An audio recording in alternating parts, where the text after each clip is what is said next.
السلام عليكم ورحمة الله. كيف دايرين؟ لاباس عليكم متتبعاتي الغاليات؟ كنتمنى ان شاء الله تكونوا كاملين في صحة جيدة وبخير وعلى خير. جيتكم في فيديو جديد، كنتمنى ان شاء الله يا ربي ينال الاعجاب ديالكم، وان شاء الله لا عجبكم ما تنساوش تبارطاجيو الفيديو مع الاصدقاء ديالكم وتخليو لي شي لايك وشي تعليق زوين ان شاء الله. وبسم الله، عندي هذا الطابلو هذا اللي الثمن ديالو ما كيتجاوز 10 دراهم يعني اقل من 10 دراهم. وعندي كذلك هاد القمع الهندي، هاد الحنه الهنديه اللي الثمن ديالها كذلك 10 دراهم. غادي نختار واحد الزواقه من هاد الطابلو هذا اللي غادي نديرها فوق يديا في هاد الايام المباركه، في هاد شعبان قبل رمضان. يعني اغلبيه كيبغي يدير الحنه وكيبغي ينقش. وهاد الحنه هادي سريعه، يعني اللي ما كيبغيش ان الحنه تبقى ليه بزاف في يديه، فهي كما شرحت لكم في فيديو من قبل. ديجا شاركت معكم واحد النوعيه اخرى من هاد الحنه الهنديه هادي. يعني هي غير ديال نهار او يومين فقط للمناسبات، كذلك اللي ما كيبيش ان الحنه تبقى ليه في يديه بزاف، اللي كيمشي للعمل وهذه. المهم ما كيبيش ان الحنه تبقى ليه بزاف في يديه، فهذا هو الحل الحل المرضي لهاد الناس هادو اللي ما كيبغوش الحنه تبقى ليهم هكا في يديهم بزاف. وكذلك اللي ما عندهمش الوقت، فهي سريعه جدا. يعني كديريها ميم با 10 دقائق وهانتي غسلتيها، وغادي يطلع لك واحد اللون اللي هو روعه البنات. تابعوا معايا الفيديو حتى الاخر البنات. كنتمنى ان شاء الله يعجبكم الفيديو. الا عجبكم كما قلت لكم ما تنساوش تبارطاجيوه مع الصديقات ديالكم، مع الحباب ديالكم، وخليو لي شي لايك وشي تعليق زوين ان شاء الله. صافي كنركب هدا الوريضات هكا اللي عجبوني. غندير غير خفيف هكا. انا غير بغيت نشارك معكم الطريقه وصافي. اختاريت هاد الصغيورين هادو، غادي نديرهم في 70 بهاد الطريقه هادي. يعني ساهلين وما كيديوش وما زعما ما يديش منك الوقت بزاف. يعني ممكن ديريه وانتي غادي تخرجي للمناسبه من بعد ما تقاديتي وكلشي، وممكن ديري كذلك في صبيحه العيد. يعني ما كياخذش منك واحد. وخليكم مع الفيديو حتى الاخر باش تشوفوا النتيجه النهائيه. هذه هي الزواقه. كيف جاتكم البنات؟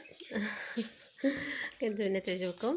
صافي غادي نبدا نعمر هكا بهاد الحنه هادي. كيف ما كتعرفوا البنات، هادي بالضبط، هاد القمع هذا بالضبط، فهي كتكون هكا جاريه بزاف. كتحطيها واحد شويه في الثلاجه حتى يعني باش تجي هكا مجموعه شي شويه.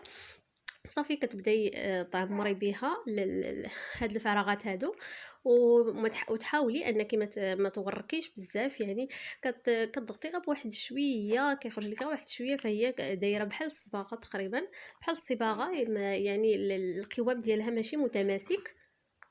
صافي كتبداي تعمري حتى تكملي كاع هذا الفراغات اللي عندك في الزواقه ديالك.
صافي كنستمر في العمليه هكا انني نعمر هاد الفراغات هادو. كيف ما قلت لكم غير بالعقل غير بالخاطر.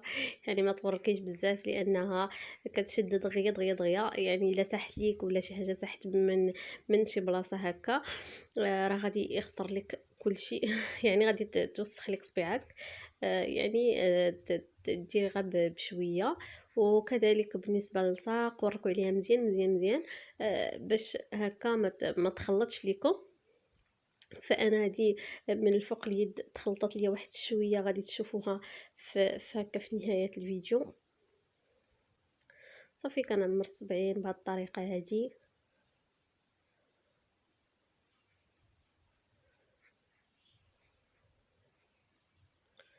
بالنسبه لهاد البلاصه هذه اختياريه، بغيتي انك ديري ما بديش بلاش.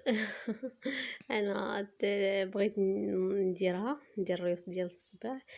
صافي كنخليها حتى كتنشف، حتى كتنشف معايا مزيان. هذه هي الحنه اللي قلت لكم البنات. الاسم ديالها ايلينا. صافي يعني خليتها تنشفات مزيان.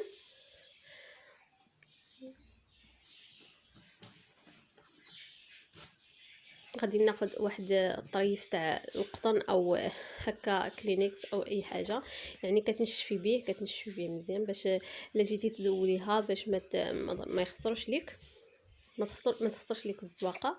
صافي كتنشفي مزيان البلايص اللي باقيين خضرين.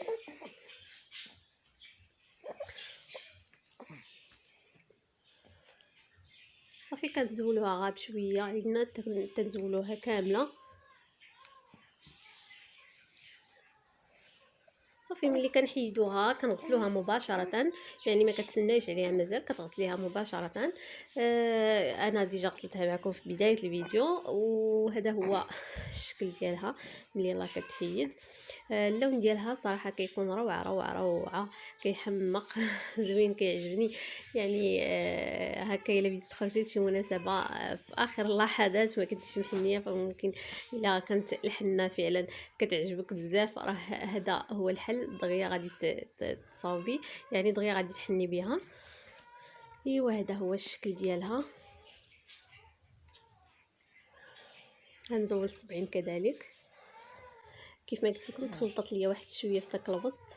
ما ضغطتش مزيان على هكا على اللصاق، اولا انني كنحرك يديا بزاف هكا.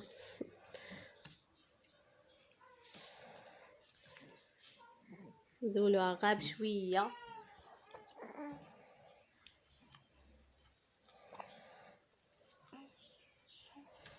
صافي هذا هو الشكل ديالها. غادي نمشي انا غادي نغسلها. هذا هو الشكل ديالها. يعني اللي نديرها رائع رائع جدا البنات. وصلت لنهايه الفيديو، كنتمنى ان شاء الله ينال الاعجاب ديالكم. وما تنساوش البنات، ما تنساوش ديروا لي لايك للفيديو باش يطلع. وبسلامه عليكم حتى الفيديو جديد ان شاء الله. تحياتي لكم.